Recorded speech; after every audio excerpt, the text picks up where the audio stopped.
Hello, welcome to my kitchen. If you're new, my name is Claire. It's lovely to have you here. I'm a big fan of making things from scratch where possible, and I'm moving into the world of condiments. I've never done this before, so come along on a bit of a culinary adventure with me. We're making barbecue sauce, specifically Victorian barbecue sauce. I'm using rhubarb. This is all rhubarb from my garden, approximately 8 cups of it. And I never really know what to do with it. After you've done a few crumbles, you get a bit, oh, what am I doing?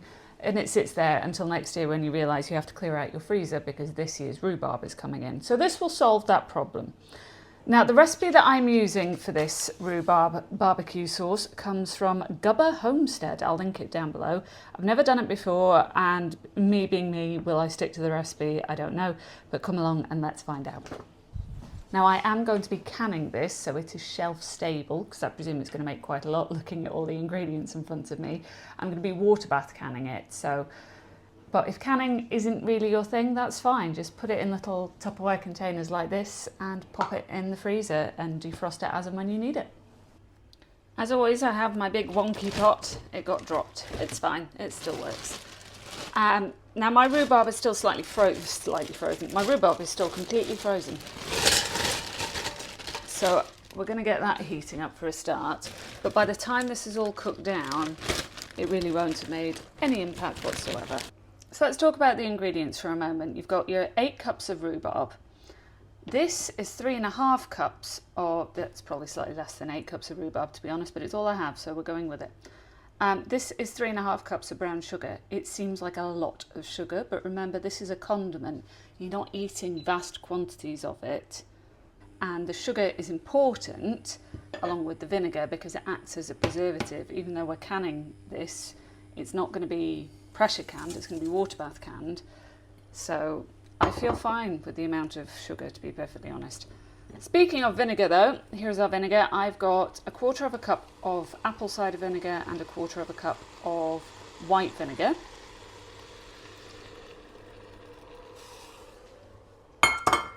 It says half an onion in the recipe, but I'm going to assume that's talking about a big onion. I only have tiny little ones in, so I've done 2 small onions.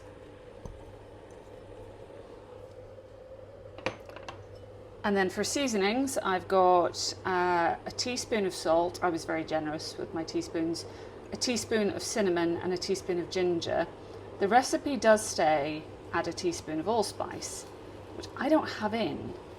And to be honest, I'm not the biggest fan, so I'm just going to omit it. And if I taste it as we're going and I think actually it's missing something, I can substitute in something like some nutmeg and some clove and adjust as we go. But for the moment, I'm just going to leave it out and see how far we get. So what I'm going to do is bring this up to a boil, and it does say to boil it. And you basically cook it down until the ingredients have all softened up. Defrosting would be a good start. And I will taste it at that point and we can adjust. Right, I've had this on the go now for about 15 minutes. It started to thicken up beautifully. It smells gorgeous. But we don't really want a chunky sauce in this house. You could leave it at this point, it would be absolutely fine. I have my handy dandy immersion blender, so I'm going to get this blitzed up and then we're going to taste it and see how we're doing. I think that looks pretty good. For some reason my camera is making it look lighter than it is. It's actually a darker brown, and it's the consistency of ketchup. Well, hot ketchup, I suppose. Right, let's try it. Right, let's give this a little go.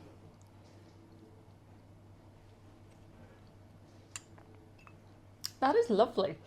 It is really fruity, as you would expect, because it's full of rhubarb. Excuse me. But it's really tangy, and it is sweet, but it's nice. It's missing a smoky element, I think. What do I want to add? I feel like if I had molasses, I know there's molasses in the brown sugar that I added, then I would add that, but I don't have that. But what I do think I want to add is some paprika. I know that's probably weird, but I'm going to do it anyway.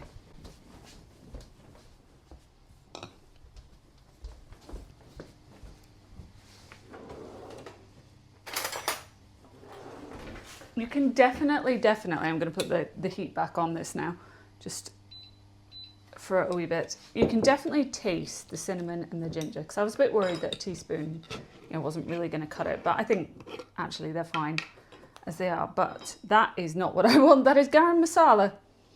Lovely though it is, it's not what I'm after. Paprika. To be honest, I was surprised paprika wasn't on the list, but having never made barbecue sauce before, I wasn't sure. I don't know, about half a tablespoon. If I had smoked paprika, that would be even better. See, that already to me smells more like how I was expecting it to smell, so maybe I've just committed a barbecue sauce sin. I don't know. It's my kitchen. Whilst we're here, and that's coming too, let's have a conversation about canning, water bath canning specifically.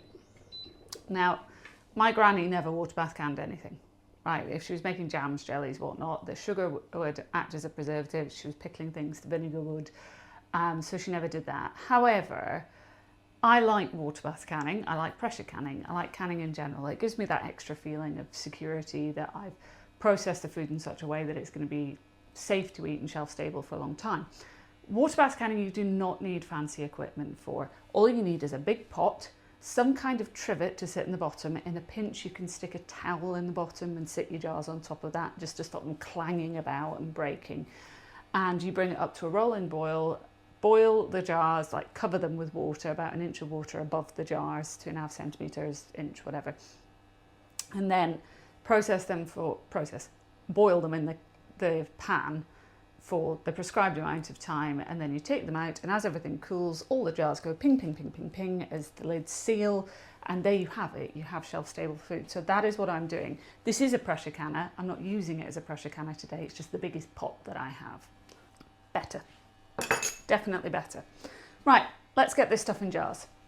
Okay, so this is the setup I have. I reuse jars and I reuse lids. Some people are offended by that. Your kitchen, your rules is my verdict on that. I've got my lids in boiling water from the kettle. So they're nice and clean and hot. Everything is very, very clean. Everything is very, very hot. You do not want hot liquid, and this is very hot liquid, going into cold glass, because the glass will shatter and you will have a very unpleasant time.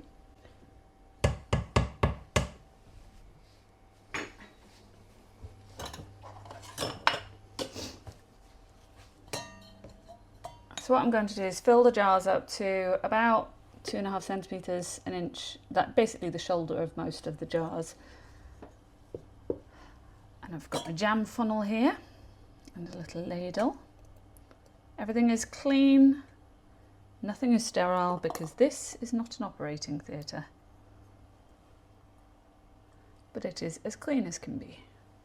Right, so I've got 5 sort of jam jar, honey jar sized jars from this recipe, which I think is pretty good. I've got a very clean cloth here, and this is just water on the cloth. I'm not using vinegar. Sometimes I use vinegar to wipe the rims. And you're doing 2 things here. You are checking for any nicks in the glass, which might cause seal failures or even worse, an explosion. And I'm cleaning off any debris, any sugar, any sauce that might have gotten on there that might interfere with the jar's sealing as well. Everything feels good. Now what do I want? This tool came with my canning set, and it's a magnet. So I'm getting my hot lids out the hot water and playing guess the jar. They're not that hot because they've been sat there for a while, and I've got asbestos fingers because I used to work a very long time ago in a restaurant kitchen. Now with these, you want to crank the lids on as tight as you can, really get them on there. If you're working with a 2-part lid system like the ball canning jars, then you don't do that. You do them fingertip tight. So you do need to remember which way round it is. Welcome to the inside of my pressure canner. As you can see, I've got plenty of water in there. I may need to add a bit more. These are jar lifters. They also came in my canning set, and I do recommend them. You can muddle through and make do with what you have, but these make moving jars in and out of very hot water that much safer. Okay, I'm going to put my lid on. I'm not going to put the weight on, so it's not going to pressurize, it's just going to boil. It's nearly there at a boil now. Once it is at a proper rolling boil, I will set a timer for 15 minutes. Once the 15-minute timer goes off, turn the heat off. Ooh, beg your pardon. Once the 15-minute timer goes off, I will turn the heat off and I will let it sit for 5 minutes before I lift them out carefully with my jar lifters, assuming nothing has exploded. And we will let it rest until tomorrow morning, basically. Here we go, 5 jars. Don't know if they've sealed yet, they've only just come out, but it's looking pretty, well, to be honest, a jar of brown sauce isn't that sexy looking, is it? But I'm quite pleased with it. So do let me know if you've tried making your own barbecue sauce. Do you have a favourite recipe? Do you have another recipe you like to use up rhubarb in general? Thank you so much for watching. If you have enjoyed, please do subscribe and you take care. Bye-bye.